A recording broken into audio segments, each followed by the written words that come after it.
আসরের প্রথম হারের শঙ্কায় টেবিল টপার রংপুর। ষষ্ঠ রাউন্ডের দ্বিতীয় দিন শেষে চট্টগ্রামের বিপক্ষে চোখ রাঙাচ্ছে ইনিংস পরাজয়। সিলেটে 14 উইকেট পতনের দিনে বরিশালের বিপক্ষে 146 রানে এগিয়ে ময়মনসিংহ। পাশের মাঠে অবশ্য রাজশাহীর বিপক্ষে চলছে স্বাগতিকদের রান উৎসব।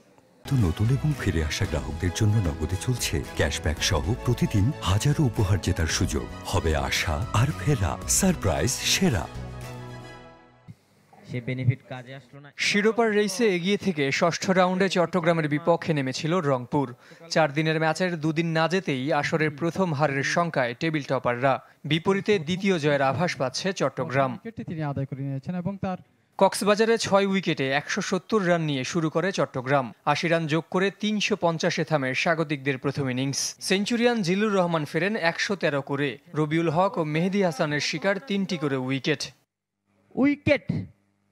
জবাবে হাসান মাহমুদ ও ইরফান হোসেনের পেস স্তূপে পুড়ে ছাই রংপুর। 33 রানে হারায় 8 উইকেট।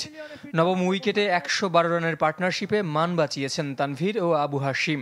তানভীর সর্বোচ্চ 46 রান করেন। 126-এ গুটিয়ে যায় রংপুরের প্রথম ইনিংস। হাসান 5 আর ইরফান নেন 3 উইকেট। ফলোঅনে পড়া রংপুর দ্বিতীয় ইনিংসে বিনা উইকেটে 4 রান তুলে শেষ করেছে দিন। অসাধারণ ডেলিভারি। একদিনে 14 উইকেটের পতন হয়েছে সিলেটেও। 6 উইকেটে 280 রান নিয়ে ব্যাট করতে নেমে 354 রানে থামে ময়মনসিংহের প্রথম ইনিংস। বরিশাল বোলারদের উপর রীতিমতো তাণ্ডব চালিয়েছেন আবু হায়দার রনি ও রাকিবুল হাসান। রনি 76 বলে 97 আর রাকিবুল খেলেছেন 35 বলে 55 রানের টর্নেডো ইনিংস। রুয়েল মিয়া নেন 5 উইকেট। হাত খুলে খেলবার সুযোগ এবং এক্সট্রা কভার দিয়ে সীমানার বাইরে। সেঞ্চুরি মিস করেছেন ফজলে মাহমুদও। 92 রানে থেমেছেন বরিশাল ব্যাটার। 217 রানে গুটিয়ে গেছে তার দল। দ্বিতীয় ইনিংসে ময়মনসিংহের সংগ্রহ বিনা উইকেটে 9 রান এবং আউট। সিলেটের আরেক মাঠে চলছে রান উৎসব। রাজশাহীর বিপক্ষে এদিন 1 উইকেট হারিয়ে 335 রান তুলেছে স্বাগতিকরা। চতুর্থ উইকেটে 264 রানের অপরাজিত পার্টনারশিপ গড়েছেন আসাদুল্লাহ গালিব ও অমিত হাসান। দুজনেই তুলে নিয়েছেন সেঞ্চুরি। গালিব 111 আর অমিত অপরাজিত 172 রানে।